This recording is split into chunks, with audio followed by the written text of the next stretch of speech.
Welcome everyone to the Voice of the Terminus show. I'm joined today by Lex, regular host on the VOT show. Say hello. Hi. And we have Sacred with us. Say hello, Sacred. He also streams on YouTube, correct? YouTube, correct. And has recently started to talk about Pantheon as well. And we have Arc Nightmare, who unfortunately broke his camera and couldn't be on cam. But today's an open discussion. It's our final show before we take a break. And I'm going to quickly just bring up that information for you guys.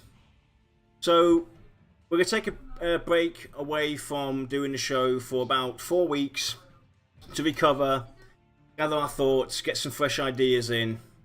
But we're still going to be around, and if VR do stream or anything like that, we'll be on that. But there will be no shows until the 9th of November is when we come back with our show. But we have something for you guys to do in the meantime.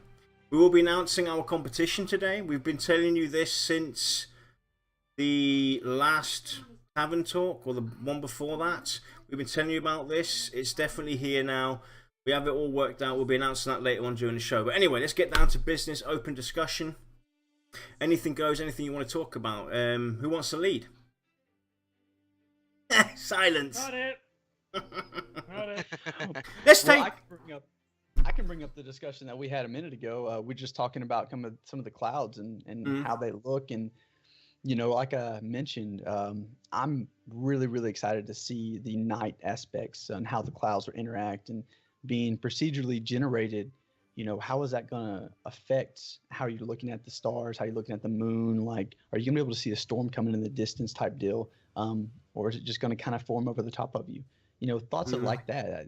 The clouds in the game right now, from what I've seen, just look phenomenal. They do.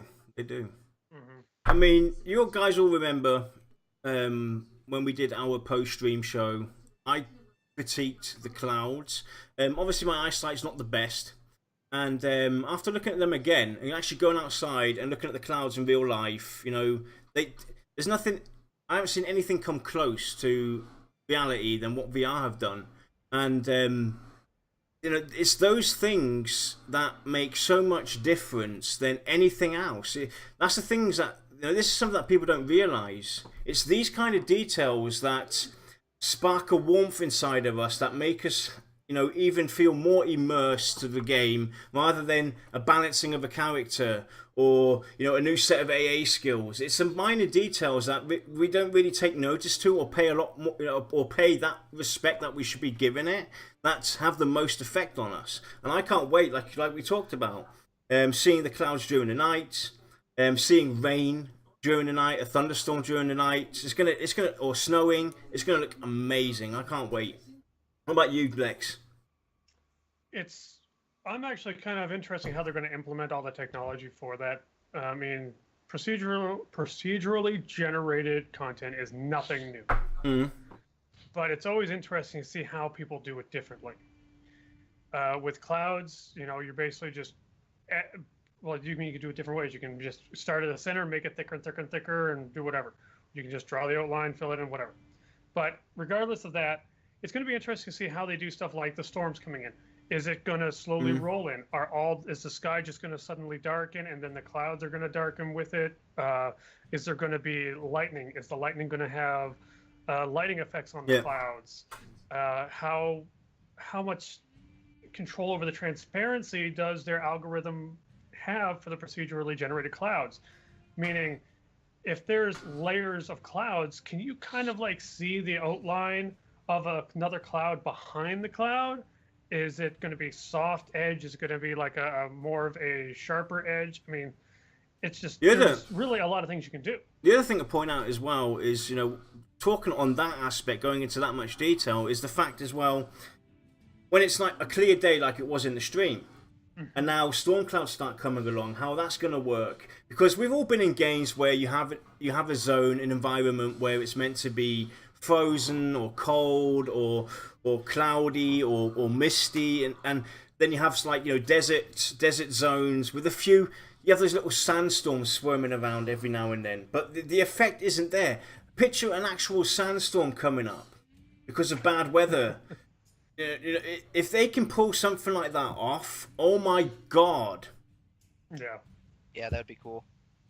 I And mean, obviously, go ahead. no, continue. No, I was gonna say it would be interesting to see if, like, they're talking about how some classes might be able to control the weather. Are they gonna also be able to control the clouds by not so much controlling the weather, but like, say for example, if they could move the clouds out of the way like a druid, it's like, oh, it's raining over here. I'm just gonna shove this cloud over here so that it's not raining anymore. I don't like you. Let it rain.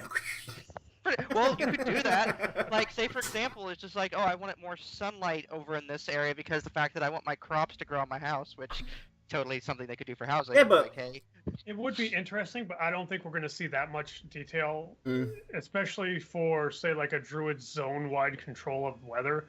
It's likely going to be more the EverQuest style, where it's like, oh, it's raining in the zone. Well, not anymore. Yep. Kind of thing. great way to troll people though. But on another thing, but to link on to that with the characters as well, I've voiced this multiple times on our shows. The weather being the weather is one thing, but the weather being able to affect us as players as well, or NPCs. Now picture it raining. You're in a dense forest. There's mud all over the place. It starts to rain. The mud starts to get all mushy and slippery and everything. Now, what effects could that have on you as a player? For instance, a tank. Now, a tank that has rush or bash going forward, maybe he has a positive effect come into him that he dashes forward more faster, therefore having more DPS with his bash or his dash. The other way around with maybe people wearing light cloth. It's raining. It starts to dampen. It starts to feel heavy. You start getting a weight gain on top of you because of the rainy weather. Those are also things that I personally would love to see also come into effect. Is the weather affecting us as players and the NPCs as well, giving advantages and disadvantages for both parties involved, the NPCs and us as players. So we never really know. Is this turn of events going to be a positive effect for us? Are we going to come out on top? Or are we going to be the ones underneath it? Rain plus plate equals lightning bolt. Well, I mean, there's a lot of room for a couple different topics, just for the rain and the mud. I mean, if it is indeed slippery, then maybe if you're moving, there's a slight chance that your character falls. Same goes with NPCs, assuming they have legs. I can't see like a ghost slipping. Yeah. Or a naga. That's something out of a Mel Brooks movie.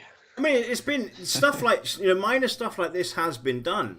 It's been done in EverQuest. It's been done in EverQuest 2. In EverQuest 2, in one of the dungeons, they have an ice dungeon where you're going up this tower, but at some point the steps or the slope is so icy that you start slipping down because it's icy. So you start slipping down, and if you push yourself too fast forward, you'll fall off the edge. So those effects are already available to us. It's just doing this on a grander scale. I mean, I would love to see a swamp have quicksand. I'm running along with my group. I'm not paying attention to what I'm doing. I'm jumping and hopping about because that's what I do. And all of a sudden, I hop into this quicksand. Now I start sinking. Now it's going to take my group a lot of effort to get me out of there. And as Sparty in the chat pointed out, because if you're wearing metal armor, rain might give it a debuff, and its duration or its durability is going to start going down because of the fact that you're dealing with rust scenarios. So you want to make sure to clean it and oil it to make sure the fact that it doesn't rust, because obviously that means more money you're going to have to shell out to get it repaired. Yeah. That I'd be wary of that simply because of the tedium that could be involved with it. Oh, of course, but it's always an option, an idea. It's like, I'm here to play a game, not spend 4 hours just making sure my gear's up to par. Let's go and get Sacred into the discussion. The poor soul's been quiet for the last 20 minutes. That's where you can be like, all right, guys, shut up. There's a general rule. Just turn around and say, shut up, Lexa. No, you're good. You're good. You mentioned the sandstorms and, seeing that come to life. One of the things in the Pantheon, differences that they bring up is potential tornadoes. something to that fact. We think about the weather, being in the sky, but what if it's not just in the sky? What if it's coming down to the ground, like you said, with the sandstorm, with the tornado? Like, what if it's not just impacting you in, durability of armor or weight of a robe or something like that, but it's actually able to damage you or hurt you in a way? That even go on next. What if weather was almost like an NPC spawn? Every now and then you can get a rare spawn and something like just crazy happens. Like you would have a tornado just whip through a field and you'd be like, I can just see it now. You're just running around doing your quest with some friends and all of a sudden it gets dark, it gets real windy, the storm rolls in because obviously game time's accelerated. And then eventually a tornado comes rolling through this field off in the distance. We ain't in Kansas anymore. Oh my God. This is an MMO and I just watched a tornado. But let's go and add to this, because this is actually a cool idea. Just rethinking about. You can even add the weather to faction. So easy. What about weather affecting the cities, the small towns? So let's say, for instance, lightning comes along. Yeah, you got this wooden town. We've seen it in the streams. That wooden town in Avendir's Pass. Lightning hits one of the towers. It catches fire. It starts to burn down. It requires crafters now to come along and, help rebuild that tower. You can add, these kind of effects can be implemented into systems you will not believe. I mean, even the perception system can utilize the weather. They could even add a quest series that's related to the weather. Right. It's like hurricane season over and thrown fast, They need more wood or crafting materials. I'm all for quests for crafters. Svarty brings up a good idea though for the druids. Like, what if it wasn't like EverQuest where it was like they cast an ability and the weather's completely clear? What if it's just they can improve it slowly with each cast? That means if you had a really, really bad storm, you would need the power of maybe 2 or 3 druids to even get rid of that storm. Also, that is definitely a brilliant idea. I think, utilizing the weather in multiple outcomes is brilliant. Imagine having a huge hurricane that would require multiple druids or whoever's going to impact the weather to come along and, help fence it off. Or even engaging into NPCs. Maybe you're fighting a boss encounter or a rare boss. You might require 2 druids to actually be able to affect him or take down his invisible barrier of weather that's impacted him. For instance, maybe it's a boss that has a lightning resist. He's got lightning all covering him up to shield him from all lightning damage. So now we need 2 druids to come along and break this barrier down so that we can damage him. Or NPCs that can affect the weather. So not just the druid, but maybe the wizard can have an impact on lightning weather.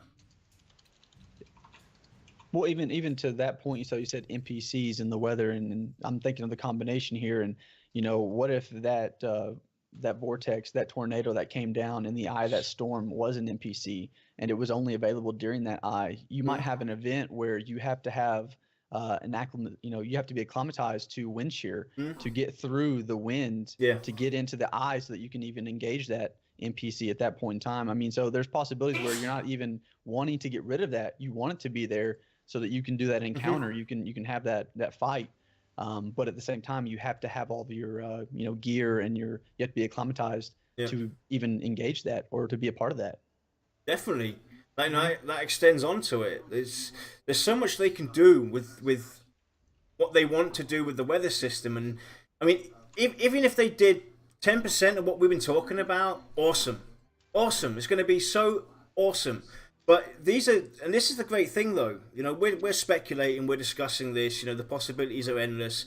But because we're all talking about this, the whole entire community and everything, it gives them food for thought as well. To work on something later on down the road. They might not be able to do it right now, but hey, 4, 5, 6 or a year later or 2 years later down the road, hey, guess what? We've added new events into the game.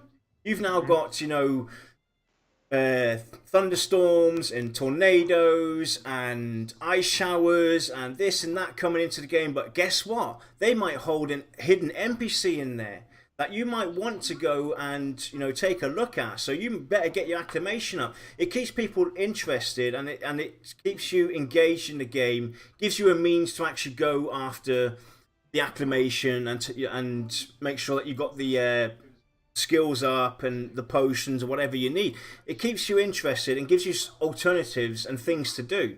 And to kind of finish off this topic and go into the next one, I'll let you guys have your final thoughts on this and then we'll move on. It's going to be a similar topic. We're going to stick to the weather.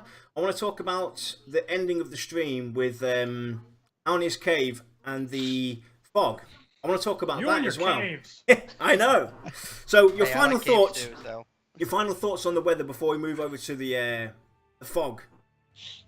We'll start with Ark. My final thoughts. I like what they're doing. I definitely would love to see what they're going to do with seasons, which will obviously play into the weather. So that will be something to look forward to. Lex. I like what I've seen so far. It's obviously not finished. There's still some work to do. I think that they're basically setting themselves up so that they can do virtually whatever they want when the game is actually in a more solid testing phase or even past release, and beyond. It'll be very interesting for me personally to see what they do with it and how they evolve it. Cool. Sacred? Yeah, absolutely. I'm kind of right in line with that. And, like you said, if they implement just 10% of what they've shown or what they've alluded to wanting to do, I mean, just 10% of that would be amazing. But, I hope that they can even surpass that. Yeah, definitely. So I think they've set a solid foundation up. And like Lex said, they've put in place something that I think they can build upon and really, make something unique and interesting for MMOs as we go forward. Cool. And just to quickly touch on what Ark said as well, the seasons, definitely. It's most probably one of the most important aspects to this as well. If we do have seasons that are randomly generated, so if it's winter, it's not winter everywhere in Terminus. Only in the northern regions it's winter time. In the southern regions it's summertime. Stuff like that would go a long way. But anyway, moving on to Alnia's Cave. But we will have the stream up as well when we get to the technical part. The way forward. We kind of touched on this a bit, but anyway. Alnia's Cave, when they were down there, it looked amazing starting off. I still would love to see a bit more fog underneath the bridge coming up to give that nasty, evil feel. But I loved it when they went into the cave and you saw Kilson wander off. He started to disappear. All he left was a shadow and outlining. Now imagine something like that also coming in, where you have maybe a mist in the caves that periodically generates and goes through the entire cave system. You're wandering along, not thinking about anything wrong to happen, and all of a sudden you run around this corner, you see this massive fog. It's a bit foggy, who cares? All of a sudden you see these shadows come at you. How amazing would that be? Not knowing what is actually going to be coming at you. I thought that looked brilliant. I think it'd be a borderline amazing / terrifying / save me, dear God, save me. Yep. It just adds to the challenge, because we're all advocates for, we want a challenging game. We want a EverQuest 1999 kind of challenge game. So this adds to it. This is something that's going to add that challenge to the game, because it's also something that's not directly impacted through the mechanics of your player versus the NPC versus the environment. This is, additional stuff affecting you, keeping you on your toes, because I don't want to be able to go into Alnia's Cave 3 weeks down the road and know exactly around this corner is that NPC, there's a roamer running around, spontaneous dynamics. They've talked about the behavior system, the dispositions and behaviors, and they added onto the Pantheon difference as well, the fact that NPCs might switch out depending on the zone if they get beaten up and stuff. So having dynamic NPCs roam there as well. Imagine, somebody goes and tees off a bunch of goblins in Alnia's Cave. or the ratkin down there, and he activates an event happening. You've got a few groups running around there, and all of a sudden, this horde of rats, 150 rats come running at you. And you don't know about it because you can't see squat. And all of a sudden, you've got these rats running past. It's like, whoa! To quote Dave from the chat, you get fog, I get fog, everybody gets fog. Get the fog out of here! Well, and you mentioned the shadow. So in my thought, as well, we have magic casters that are casting out these spells, and they have lights coming off of them, and there's all kinds of things going on in the background. I'd love to look down a passage and see nothing but just flickers of light coming through the fog. Something like that. Yeah. I think that would be, what really drew me in. Hey, what's going on down there? Is it a group, or is it something down there that I need to go find out? So. Oh yeah, I mean, fog is one of those atmospheric or environmental effects that, done right, can add a whole new level to your experience. I mean, you can take just a hole in the ground and turn it into a really ominous and almost scary encounter. Like as was said before, you run into a cave where the fog is so thick that you have a hard time distinguishing even who your group members are. And then all of a sudden, you could see glowing eyes, and all of a sudden you're like, I mean, I'm not. This is now just a pun towards gnomes, all right? I'm punning towards gnomes, but they even have a reason to be there. Then inhale, taking all that fog. We all know that they're sentient beings. Gnomes don't have lungs. How do they? And halflings have a point as well. Get that pipe out and have a I could actually totally imagine an anglerfish-like enemy hiding in the fog, like it's got the lantern out in front, like those gravekeepers of old, and just walking through the fog, and you're not sure if it's a friend or foe or not, so you start moving towards it, and then when you get within a certain radius, it charges at you and attacks you. Yeah, just imagine that. You're walking along, and all you can see basically is your feet. You can't see your hand in front of you. As a player, we're going through that dungeon, and then you hear footsteps coming towards you. You think, hey, these feet don't look bad. They don't look evil. They don't look nasty. And then the fog starts to, vanish. And you see this massive, humongous monster standing in front of you with a club in its hand, ready to beat you senseless. How cool would that be? As scare tactics. As a tank, chances are on a dungeon crawl, I will spend I'll probably half and half the duties of pulling, depending on what's ahead of us. If it's fog, I'm probably going first. So having my vision impaired is not something I'm looking forward to as a tank. Now, if I was a healer or I'm a DPS, I'm like, go, I'm not first in, go for it. And just imagine, though, as well, people that aren't so savvy in reading maps or doing well with coordination. Now add the fog to that. Where did the tank go? I don't know. Where the hell do we go? I don't know. And then, boom, everybody's lost. The groups, one part of the group's gone that way, the other part of the group's gone the other way, and, the third guy went down that way. It's chaos. Oh, yeah. You're not leaving somebody behind.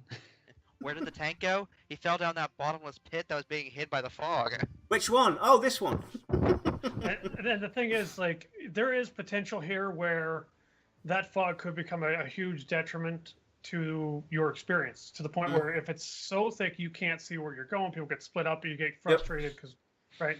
So I think it's going to be a very fine balance between having that almost soupy visual feel to it, but enough transparency that you can see the vague outline of everybody.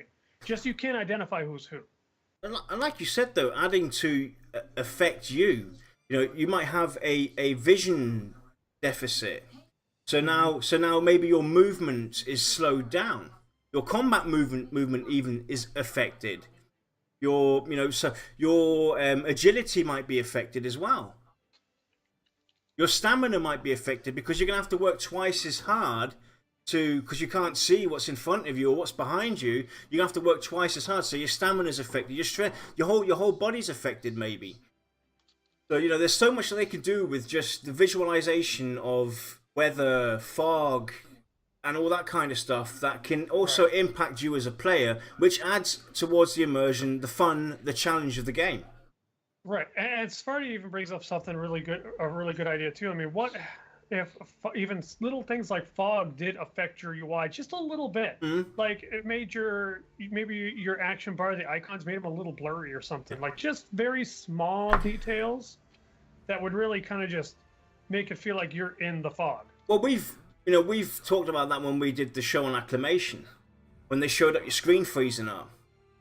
I did that stuff. I loved it. I thought, wow, finally, something that is engaging me, not just on the level in the game visually, but my UI is getting affected, my screen's getting affected. I love those kind of effects. Having my screen freeze up, having my screen heat up, having my screen maybe have a visual blur that I can't see straight, and have my screen even, you know, have a few raindrops on it because it's raining.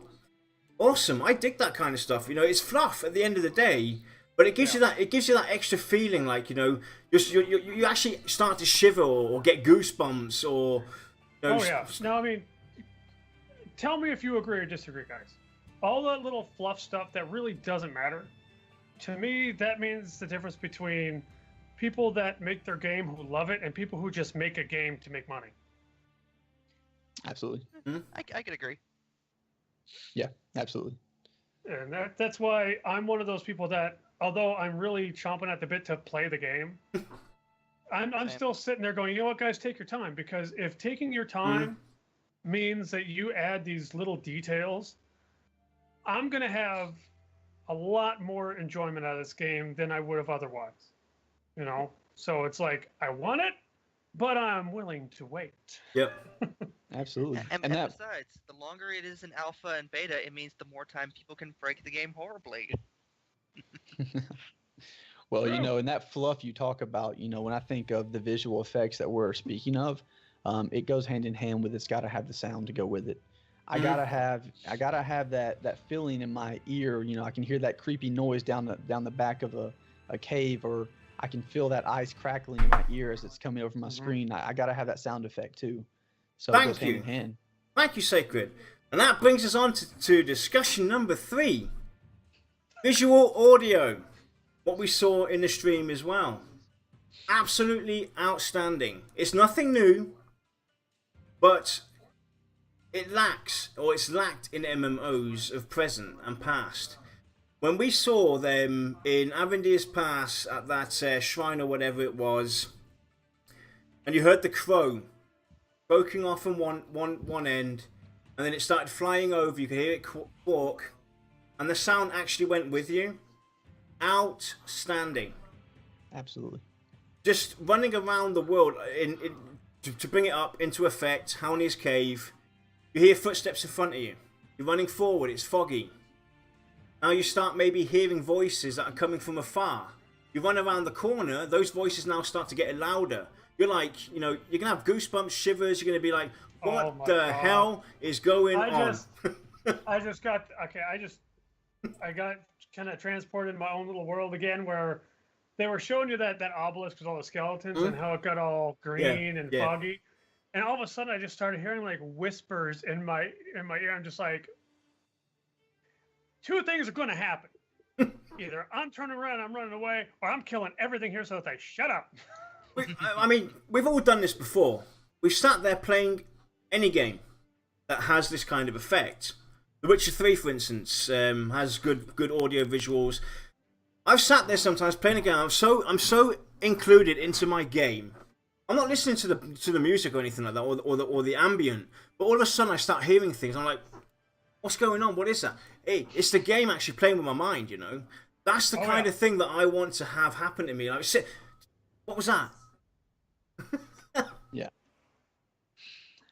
Yeah, hearing those scratches on the cave walls, or you know, that getting closer, that screech in the background of, well, what was that? You know, and just having that, I got to investigate. Oh, a door slamming behind you. The hall down the path. Door slam shut. Boom. Like, whoa! What the hell was that? That just adds so much effect, and instead of rushing through this game and trying to reach, you know, end game, the word that I despise the most, end game. No, you're going to be like, I want to go and just, I don't care about my level. I don't care about going forward. I want to see what this cave or wherever I am, whatever I'm doing, I want to see what is going on here. Is there something afoot? Is there something happening?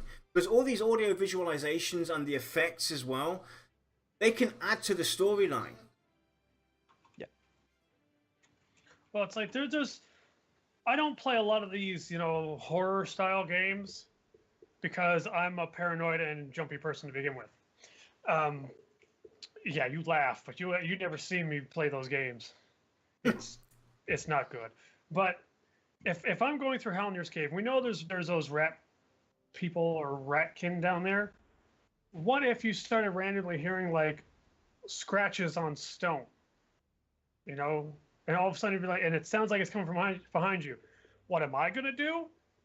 If I've got my headset on and I've got the volume cranked, I got everything boosted. What am I gonna? I'm just gonna do this. I mean, I will lose my mind. I'm not saying it's a bad thing either. I mean, I'm gonna kind of laugh at it, but I will just lose my mind. I mean, to kind of move us along as well, but keep on topic. I put the stream up as well. The technical art that they just this was their past stream for us to view as well while we talk about all of this. The stream they did in December as well, or actually no, May and April with Co, showing off the Tower of the Reckless Magician. The detailing alone in that tower where the library was, with all the little bits and pieces on the desks and on the wall and the book. It's that kind of stuff that, makes it feel alive without having NPCs in there doing anything. Alone just adding that little bit of detail goes a lot further. We look, we can see it now on the screen while we're talking. This is Avendir's Pass now, and they'll show off screenshots of how Avendir's Pass looked. Actually, you know what? Why not? I'll show off the technical art stream that I did. We actually view this in comparison. If I can find it. Yeah. Anyway. Look at the shadows on that ogre. And I will say that, I mean, we know that this isn't a finished product. This isn't perfect. In my mind, it's a little bright, but it could be midday. Who knows? Maybe the brightness changes throughout the day, which would be very cool. It would help do a soft transition from day and night. Just saying, VR. But I mean, right now it's so bright that it almost looks slightly cartoony, like the grass, which isn't really my style. And I know some people have told me personally that it's almost a little wowish, even though it's not the same art style. But I just want to say that it's still probably got some tweaking to do. Oh, definitely. It's not 100% perfect. There's still quite a ways to go, but it's a huge step to what we saw in May. And I'm trying to find this video. So please take over and Well, as you're going through finding that video, so you're talking about the brightness of it, but I do know in the past, especially at nighttime, and I don't know if they've done this in the daytime, but they turn the brightness up in the game a little bit for the stream just to help kind of show some of those details. So there could be possibilities that once we get in game, we can adjust that brightness ourselves and really make this feel more alive and again enhance that visual effect for us even more so just on our own screens. Right. And that probably is the case. I mean, I didn't watch a lot of the setup and all that. Personally, I'm on an LED monitor, so everything's overly bright to me anyway. So I see that it seems bright to begin with. It's like I sit there and go, man, my eyes are going to be bleeding within a half hour. But yeah, they're definitely going to have all that brightness and contrast, most likely. Well, and speaking of that, when it comes to settings, that's actually one of the things that for me, I think about as being most impactful to the game. We talk about the fog, we talk about the weather. Can we turn those off in the settings? I hope not. And that's some of the things that, I'm hoping that we see them come out with how they're going to address that, because some people may not have a PC to run all the effects at the same time. So they really are focused on that optimization piece. I'm hoping that with that focus on that, they're considering, hey, how can we continue to keep this feel, this immersion with the graphics, the procedural generation of clouds, the fog, all this in tune, and just dial it back a little bit, but keep it there so that we still have that same feel for everybody that's playing, no matter what their graphic setting is. Right. And those that are working on games, when you're one of the technical guys that work on like the settings and the engines and all that, that's the $1,000,000 question. That's hard to do. I mean, you don't want to take anything away from anybody, because you take a game that's super immersive and all of a sudden now it's just your typical, oh, look, I'm running around and hitting stuff, you know? But like the clip plane or draw distance, whatever you want to call it, that goes a super long way for lower end PCs. Yeah. There is a point in the video where they kind of go right down to the bottom and it's just like, oh my God, ugly. I hope they lock that a little further out. I could definitely see them doing something like maybe replacing volumetric fog and replacing it with more of a flat 2D fog for lower end machines, maybe. You could probably do that with clouds as well. I don't really remember if they said that the clouds are 3D or just 2D drawings. So I found the video it's running now. You can see the comparisons going through from March 2016 when they first showed off Pantheon, and this is actually Avendir's pass in comparison. It's changed completely. It looks completely different. It's so alive now. It's living and breathing, even though there's no NPCs running around. The grass is moving, the trees are bending. You can almost feel the wind going through your body. Yeah, they've definitely improved the visuals a good deal since 2016.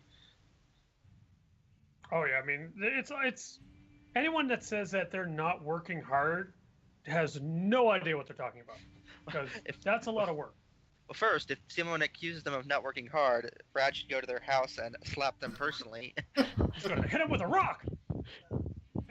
Yeah, and they'd be like, this is gonna rock. Yeah. I mean, either that or Brad tweets him a picture just of him frowning. Oh God. Well, I mean, personally, I like the dark and I like the gritty graphics that were the old environment, not old character, because those were just. But I like dark, I like gritty. That's my personal preference. Same.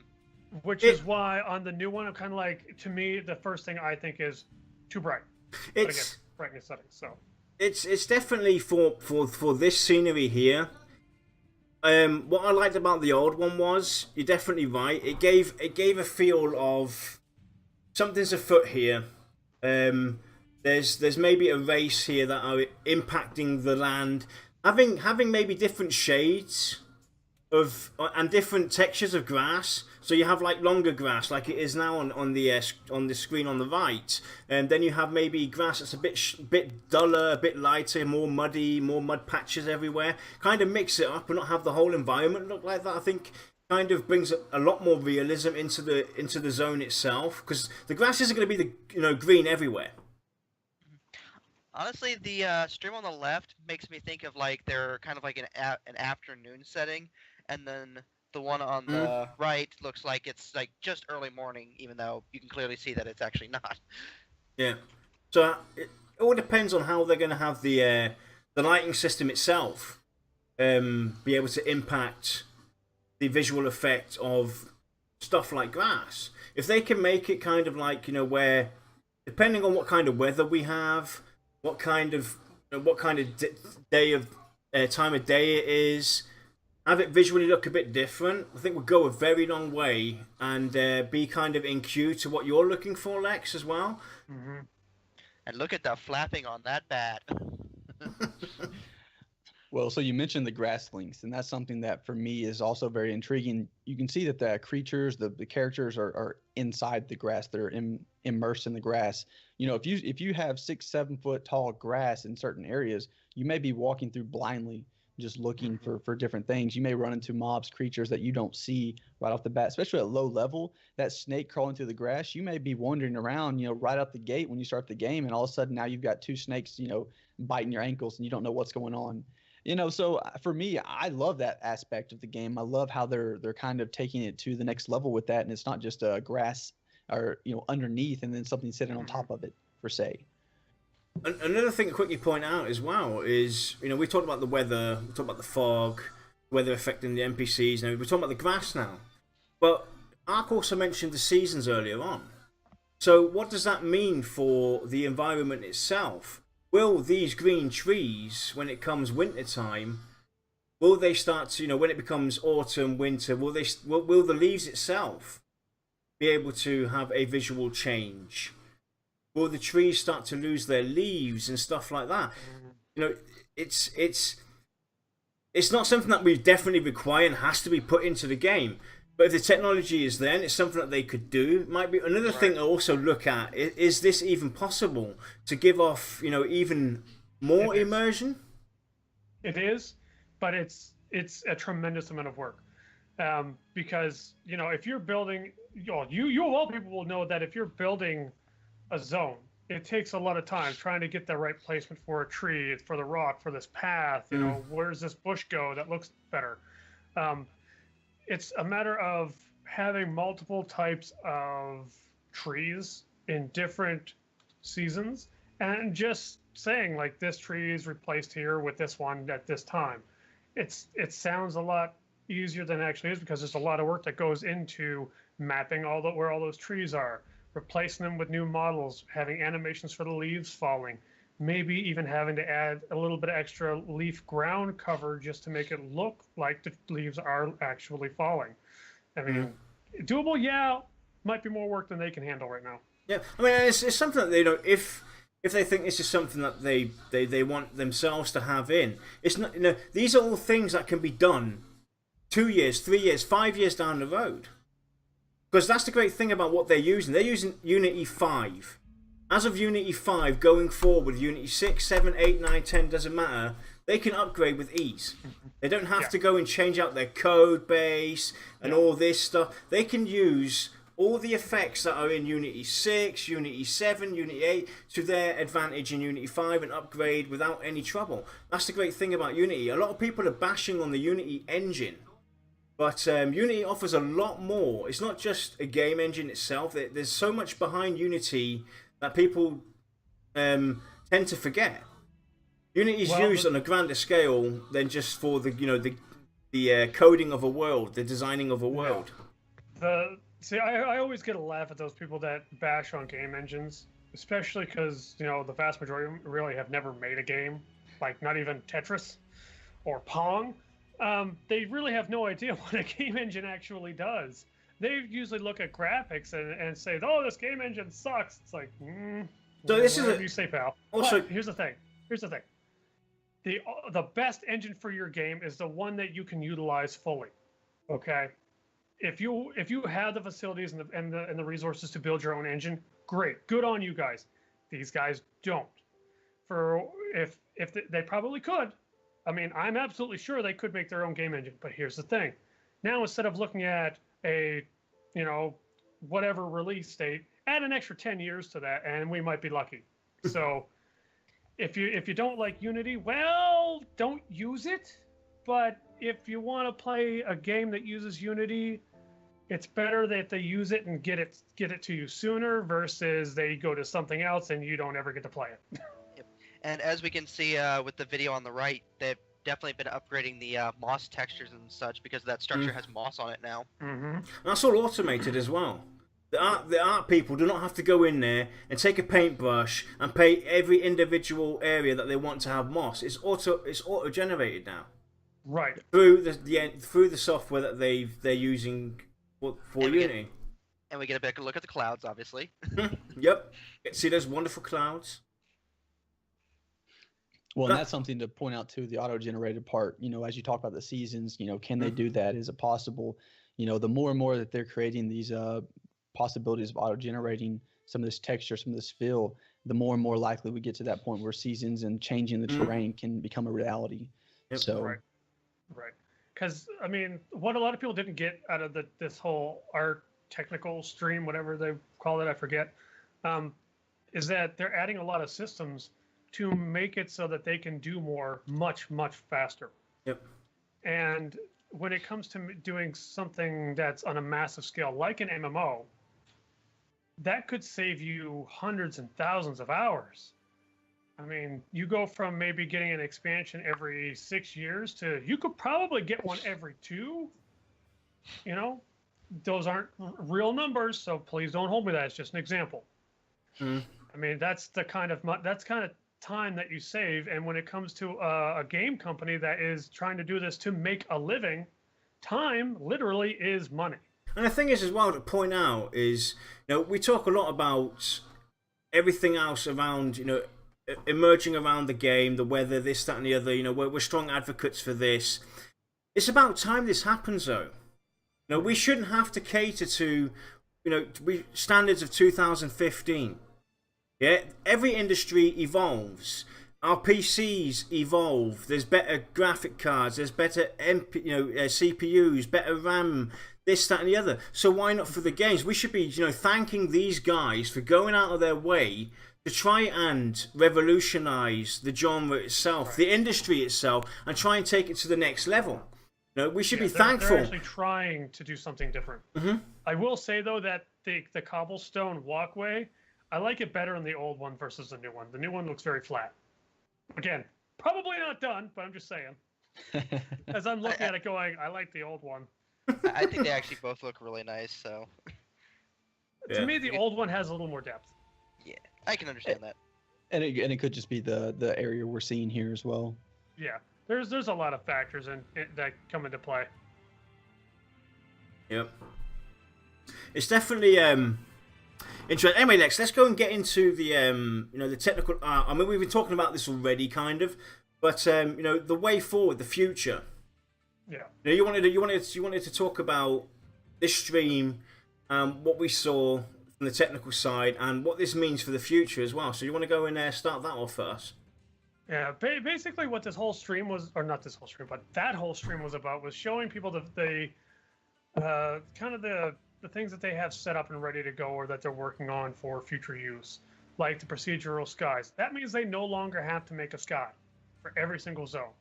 They make a new zone, the sky's already there. They might have to tweak a few things, but all in all, it beats having to make a skybox every time.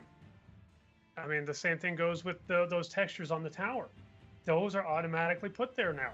So that's one less thing that their artists have to do. They don't have to log into the game. They don't have to go in and tweak it and move it, jump out of the game to edit it, put it back in. You know, it saves tons and tons of time. And I mean, I know they've been doing a lot of hiring over the last 6 to 8 months, but it's still a relatively small studio. I mean, they don't have 200-300 people working on this game. So they can't really afford to just be like, oh, you know what? We're just going to recompile. The game's going to take like 18 hours and just see if it works then. We'll try again tomorrow. You know, they're getting a lot of this stuff to put in there in a smart way so that they don't have to waste time. And another thing quickly to butt in real quick as well is if we look at, if you've gone and watched the streams from March 2016 all the way up to current date, I haven't seen any major glitches in their pre-alpha version. It is stable from start to finish. The only glitch they had was in the first stream where that gold figure followed them. Yeah. Yeah. Back to the revive there. Yeah. Yep. And I mean, even in the new one, there's no major glitches. I mean, obviously, when you scroll into first person, his hands weren't there, the weapons were floating. But that's a minor issue. That's all graphics. You have to adjust the hands for where the position of the camera is. Not a big deal. Here we see the, just to quickly iterate, this is what Lex was talking about earlier on, with and what I was talking about with the fog, the sounds, the ambient. Just look how that looks. And they also mentioned as well, depending on where you currently stand, the fog might be more denser, it might be more clearer. This is all auto-generated and random. The fog is randomly generated. And yeah, it's volumetric fog, mm-hmm. which is nothing new, No. but it is something that a lot of single-player games take advantage of it for their fog and their clouds. The fact that they're putting it in an MMO, good stuff. I mean, it's one of those things that 10 years ago was a super drain on video cards. Not so much these days. But there's a lot of the stuff that that's commonly used in single player games you don't put in MMO style games, simply because it tends to narrow the field of people that can play, which is not what you want in MMO. You want a broad spectrum, so you want as many people that can play this thing as possible, which is one of the reasons why WoW is successful. I must say I like the that sickly green glow off that obelisk. It looks really impressive. Oh yeah. But I mean, that's one of the things they could just, because they don't have to have people go in the game, they've got all this stuff set up that'll do most of the work for them. They could basically say, okay, I'm going to put an obelisk here. I'm going to put these ruins around it.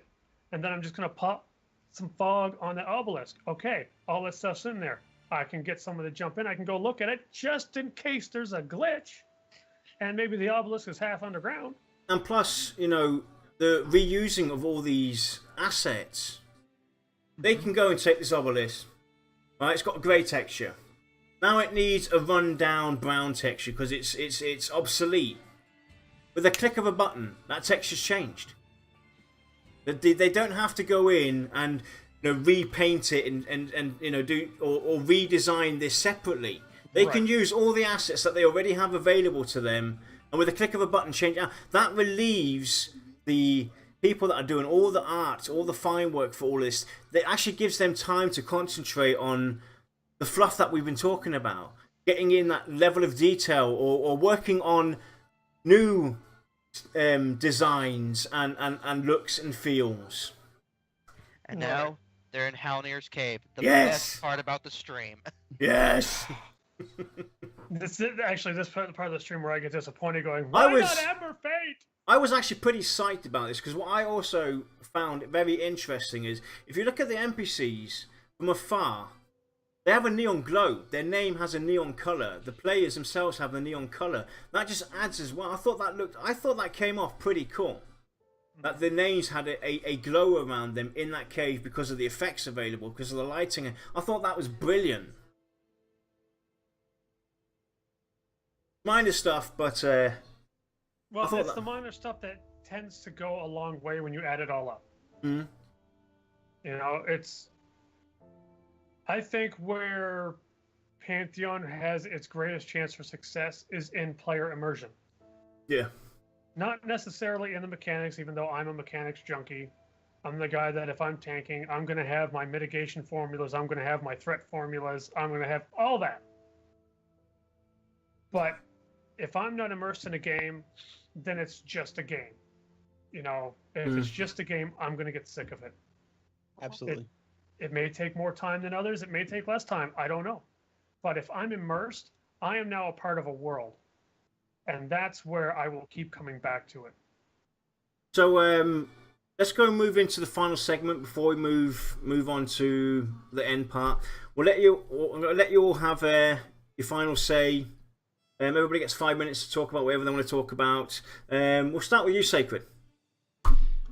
All right, I'll just say, by looking at the comparison of the streams, I mean, for me, one of the things that stands out the most here is just the details that they put into each one of the pieces. And as we talk about it, like I'm looking at this spider on the screen now, and as Ko runs up to it, and of course it's on stream, so it's going to be darker than normal, but the darkness in the cave, how they've already told us that the darkness in the game is going to be even greater, and for me, I love being in that dark, foggy, creepy, whether it's in a cave, whether it's outside. I love being in that dark, dingy area that you can't see anything. You just kind of feel your way around, and thinking of the sights, the sounds, the game just pulling me in, in the middle of the night while I'm down in my basement with the lights out, just walking through here.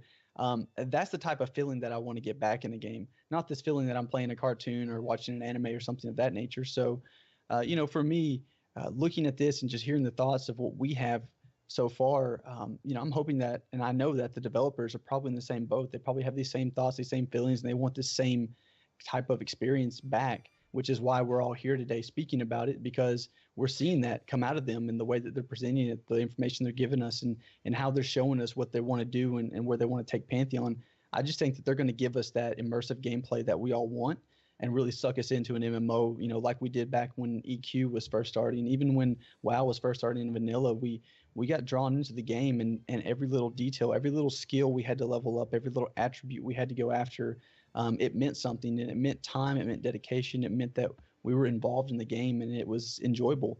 You didn't have to reach max level ever in the game to enjoy the game, and that was something that, for me, I loved. I mean, when I look back at EQ, I played it for 5 years and never once reached max level in any one of my characters because I never wanted to. I was just so in tune with what was going on in the game. I loved just exploring, just walking around, finding random things to do. That to me was probably the best game I've ever played. And again, I've never, ever reached max level. That should be a statement in itself. And I'm hoping that Pantheon brings something to the table that's similar to that experience. And that's what I'm seeing out of it. And that's what I'm feeling when I'm looking at it, when I'm hearing the devs talk about it, when I'm hearing Brad talk about it. That's the type of game I'm feeling that they're going to bring to me. And for me, that's the most exciting part. I may never even care what level I am in this game, except for the fact that I might not be able to get to a certain encounter or certain NPC based off my level, or something I can't get through this area because of the difficulty of it. But other than that, it doesn't matter to me what level I am. It's all about just getting in the game and enjoying it. And so I'm looking forward to that overall. I think all this comes together, and it paints a beautiful picture of what we hopefully can see come to life here on release. Nice. Mark.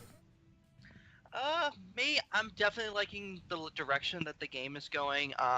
Obviously, I haven't been keeping up with the game as much as any of you have because I only found out about it 4 or 5 months ago. But that being said, the fact that when I started looking at this game, they were still basic, and they've definitely improved a lot. For me, the biggest thing I'm enjoying about this game is we are able to experience it from the ground up because, let's face it, I mean, they've been sharing a lot of information with us. How many companies do you know that actually will say, hey, this is our pre-alpha stuff, what do you think? And they're doing streams of it. They're keeping up to date with us. I mean, except for the fact that they're, a little bit behind on their newsletter this month, but we'll just bug Brad about it. Hey, you're behind on the newsletter. But Crack that whip. Another thing to point out though is they don't overhype as well. If something's delayed, they're going to say it. Right. They're not going to come out and beat around the bush. I think they're being very careful about the hype because hype not only helps but it hurts. Yes. Stuff I'd still like to see, obviously, is I don't feel we have a lot of class information or race information. We could definitely use a lot of that because all this stuff is nice, but classes obviously factor into how this game is going to be played, and that is a very important part of the game. Obviously, you can have the best graphics in the world, but if every class plays like a wet noodle, well, it's not going to be fun for anybody. I'm definitely enjoying the lighting effects that they're doing because, as pointed out, Halnir's Cave is probably my favorite part of the stream because I like dark and creepy stuff. I would definitely like to see other dark and creepy locations added to the game. I definitely want to see seasons added because the fact that I'm a big fan of weather, and obviously seasons affects real life in so many ways, so it makes sense that it would affect a video game life.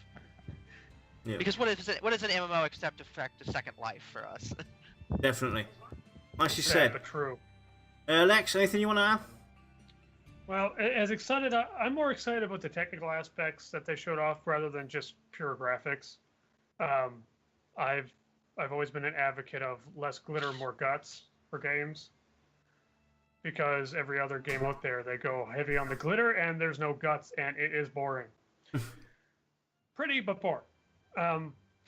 All I really want out of Pantheon, as I said in chat, is I want a social game. I want a game that's going to challenge me personally. I want a game that's going to challenge me and my friends in terms of a group and teamwork. I want to have an experience. I don't want to just log in and play a game. If I wanted to just log in and play a game, I'd play WoW. Because WoW is fine for what it is. Don't get me wrong. But you are very replaceable in that game. Regardless of who you are and what you do, you are replaceable. And the game does not hide that fact at all. But when you get into a social MMO, it's different. You make friends. All of a sudden, you feel like you're irreplaceable.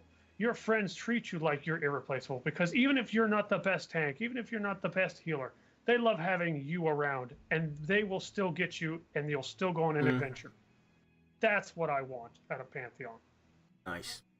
So let's go in. Adventure. Let's go in there, jump into TeamSpeak so we can get Shy on board for any questions or ideas or thoughts that we missed.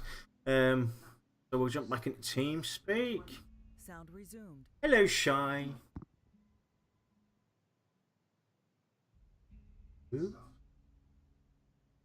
And mute Skype, obviously. Come back to me. Hello. Oh, no, it seems the frog has disappeared. Froggy's back. Waiting for Ark and Sacred to join us. There we go. Hello, hello.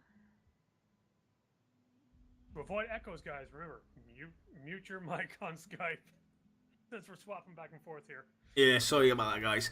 Anyway, let's go into... I'm going to quickly reinitiate some stuff so that we don't run over stuff. So basically, this is going to be our final show for until the 8th of November. The 9th is when we come back. Yeah, the 9th of November is when our next show will be. And we're taking a break to go and gather our energy, think of some fresh ideas. But with that comes a contest, which I want to go and talk about real quick right now before we jump into the Q&A. So we've come up with an idea for a contest. We want you guys out there to create stream assets for the Voice of Terminus show.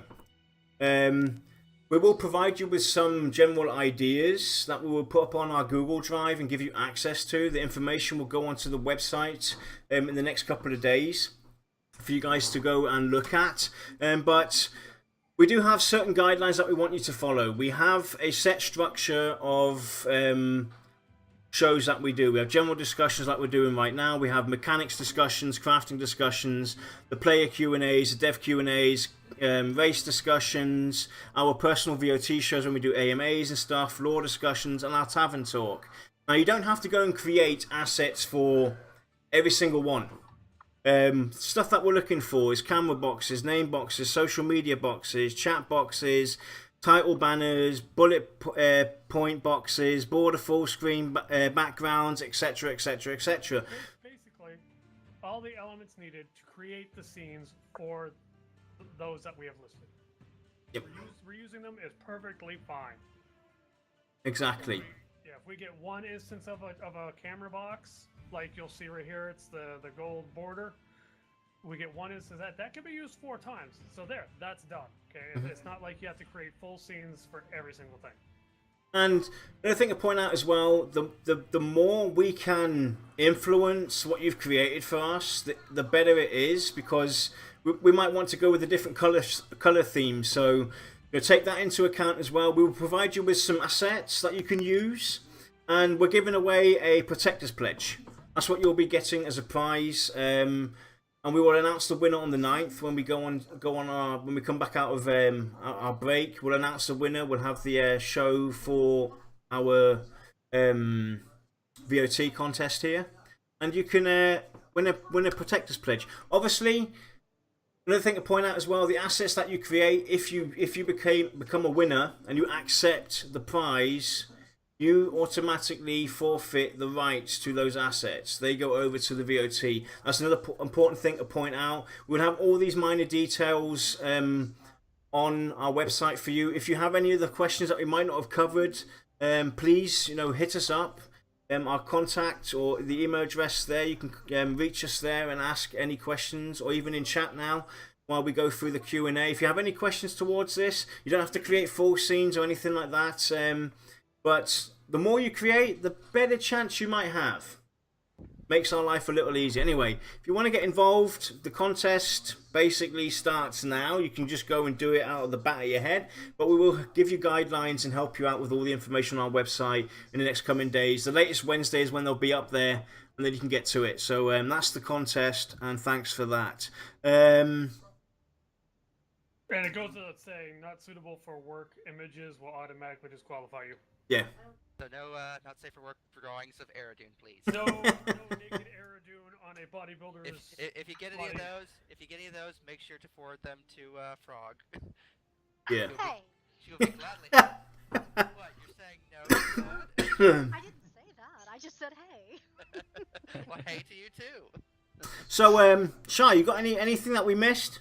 I know one thing we missed from Smarty, which I thought was definitely interesting. I may have missed that one, but I think what I did see was from Catharsis 22, and they were asking, do you think they kept their work they did with older versions of Unity Engine? Because I saw a lot of work in an old video 2 to 3 years ago, like dungeon design, snow system, etc. Do you think that they could reuse the work to accelerate the process? Oh yeah. We saw possible. 6 or 7 zones of the first continent, and there should be like 1 at least, or 2 probably more continents. I can almost guarantee you that it will be reused.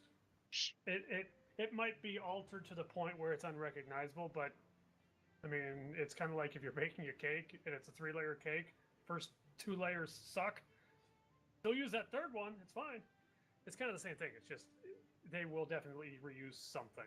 Well, it's Plus, that gives them the option to like how WoW did, where it's like they had the original textures, but then later on they had an expansion pack which updated all that stuff.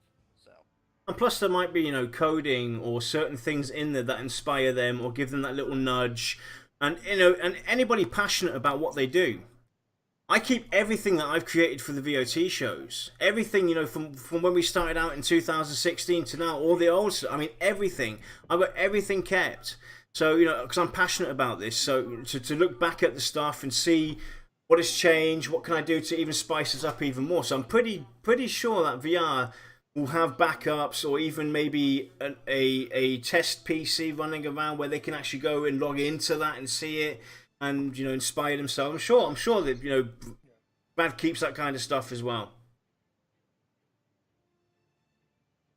And what Smarty pointed out or said earlier on was, if you're in a frigid zone, a ice zone, and the sun's shining, being blinded by the game, having an effect that blinds you for a period of time would also be cool. Absolutely right. Because we do know what happens when the sun shines on snow or on the ice. It definitely blinds you. And I think it... And yeah, of course. That too. But zoning into there, it's like the acclimation system, for instance. You zone in, you're not acclimated. Stuff starts to happen. That can go with the sun shining on the ice as well. You get a blinding effect that lasts maybe 5 minutes or something, where all of it's complete blindness. The screen goes completely white, and it gradually starts to phase in. And you start to see normal again. And the same goes with alcohol. Having alcohol effects. What's up, Lex? You're biting your teeth.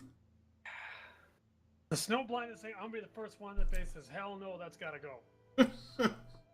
Because I'm the kind of guy that, I'll run upstairs, I'll go grab myself a soda. Or whatever, go grab a bag of chips. I come back and my screen's white, the first thing I'm doing is like, well, I'm going to a different game. Because I would find that incredibly annoying. Well, this is stuff that when we talk about this, all this stuff that we talk about, though, there should always be the option for you as a player to turn this on or off. This should be stuff that you should be able to modify how you want to experience the game. If you want to have these full weather effects, boom, you can turn it on. If you want to have the sun blinding you, you can turn it on. If you want your screen to freeze up on the side from the acclimation system, you can turn it on or turn it off. Give the players, multiple choice. Let them decide, or and this also helps the machinery, older machines, ways to kind of keep your older machine still relevant until you have the money to upgrade your machine. Maybe give people options to turn it off. Annoying environmental effects. I'm sure they can do that. Yeah.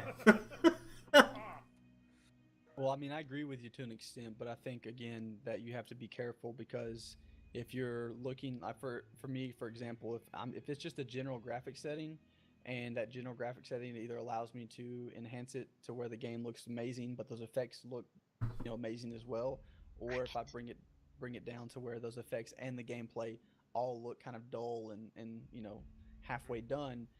Again, you don't want to have that. I guess you could say split between your player base there, where they're like, well, I don't want to have that effect, but at the same time, I want to have that amazing graphic display. So there's a lot of possibilities with that, and a lot of things you have to take in consideration. But yeah, I mean, I agree. I think at times it might get annoying if it's completely white, but I mean, if there's maybe like a glare that you can see on your screen, something like that. If it was just like a really overly bright reflection because it's the sun on the snow, sure, that's fine because that's, to me, that's part of the game. But if it's like white out my screen, it's like. I had. And if you look at the stream, What's that? If you look at the stream and you watch when Carnage is looking at the arches, he's actually seeing the glare from the sun off the arches. I mean, that's what I imagine it being. At times, it's almost blinding, but you can still see everything around you. It's like depending on where you're standing, like, or how you look, how you move around, it kind of moves with you. It's like a small glare. That must probably be the most acceptable, because everybody who's played EverQuest 2, Echoes of Fadeware, Unrest, the first time in there, you get a black screen. Now, I wasn't present when that happened. You get down to the end boss, you walk through the cave, and all of a sudden your screen goes black. It goes completely black. I thought my graphics card freaked out, my monitor broke or something. I went ape. I went nuts because I thought my PC was broken. Because I could hear everything going on, and so it could have a negative effect. Your screen goes white, you punch the monitor. Your screen goes black, you punch the monitor. You throw it out the window. So it could have real life consequences as well. So that's also something to think about. Now, here's what that reminds me of. All you old school EQers are going to know exactly what I'm talking about. Blindness. Oh, See? She gets it! I hated that. Oh Your screen my literally God. went black. And people were like, what happened to my monitor? I thought my cat was plug on the monitor. Yeah. I mean, it was great for effect, but after like the fourth or fifth time, you're just like, oh my god, just stop. You know? Obviously, that's the whole. There's a fine line between fun and tedium, and it's always a balancing act. Because it always seems like a good idea at first, but once you've suffered through it, like the first 100th or 200th time, it's like, okay, this is gonna get really, really annoying, and it means that some areas might get avoided entirely. You guys have all seen those videos on YouTube where they're playing that tube game where they're trying to get through, and all of a sudden the screen goes black and a scary face pops up and scares you. Oh. Right? They did similar things like that in EverQuest too. Well, they might have even done it in EverQuest as well. The skeleton popping up at the front of the screen. And Halloween. So Halloween, this all started in Halloween when they had the Halloween events. You would go through the Halloween mansion. You'd get to the top, and all of a sudden, this huge skeleton would jump up at you and go hee hee hee hee, and just freak you out. So there's a very thin line, especially if you look at the Pantheon demographic, we're kind of like old school. We're all in our going on to our 30s, in our mid 30s, 40s, and whatnot. We ain't 18 anymore, where our hearts can take stuff like this. I was gonna say, it's just like they better be careful of that because the fact that Pantheon doesn't want to be blamed for causing premature deaths from heart attacks. Hey, thanks to denial, I'm immortal. Yeah, because I deny everything else. I've got this, because I've got one of these house items in EverQuest 2 with the zombie. With my mic's low. Oh, okay. Yeah, TeamSpeak. That's the problem with TeamSpeak. When I talk, it kind of mutes everybody else, and I do apologise. I'm not doing this on purpose. But what I was saying... Oh, hang on. Let me have a quick look here. TeamSpeak is pretty low. Let me have a quick look at this. Maybe this will help as well. No, that's perfect. Yeah, no, that's what I'm saying. My microphone or my voice takes precedent over everybody else's. I lay down the law, so that's why they all get muted. It's a setting. It's a setting in TeamSpeak. I don't know where it came from, where it happened. It's like voice attenuation or something. Yeah, but anyway, what I was saying, I've got one of these rewards house item that gives me this stupid skeleton that jumps up. I can't find it in my house, Right. and every time I go into my house, this skeleton jumps at me. Right. You know, it's one of those things. If you haven't played the game for a long time, you come back in, I'm gonna get a heart attack. Go to my house. I dread it now. Won't find it. It will find you. Yeah. Anyway, so we've got the competition, and again, this is our final show for the next 4 weeks. If VR do any streaming in between that time, we will be there to cover their stream, but there will be no Tavern Talk this month. Tavern Talk will be covered next month, the end of November. And we're back with our show on the 9th. Our competition will be up the latest on Wednesday. But if you want to get started now, you feel confident, go ahead. It's your creativeness. We're just going to give you some guidelines or stuff that you can refer to. You don't have to. You know, astonish us. Yeah. Wow us. Give us... We're going to let you do you. Just make it so that we can use it. And on this note, thank you, Sacred, for joining us today. And Ark, it was great having you guys on board. If you ever want to come on again for a certain topic, or you have a certain topic you want to discuss, you want to come on, do it with us, collab with us, hit us up. You know, Absolutely. feel free to join us anytime you want. And with that, guys, we're going on break. Yeah, it's spring break now for the Voice of Terminus crew. Let's go grab a beer and just chill the fog out. You and your fog. With that, guys, have a great night, and we'll see you the latest on the 9th. Take care. Be safe, everybody. We'll be in Discord. See you later. Later, You're all guys. in Thanks. Discord. I'll be around Discord. I'm always there. Just people half the time don't even see me. Heck, I just added it so that I'm on idle now, just so that people are like, oh, you can't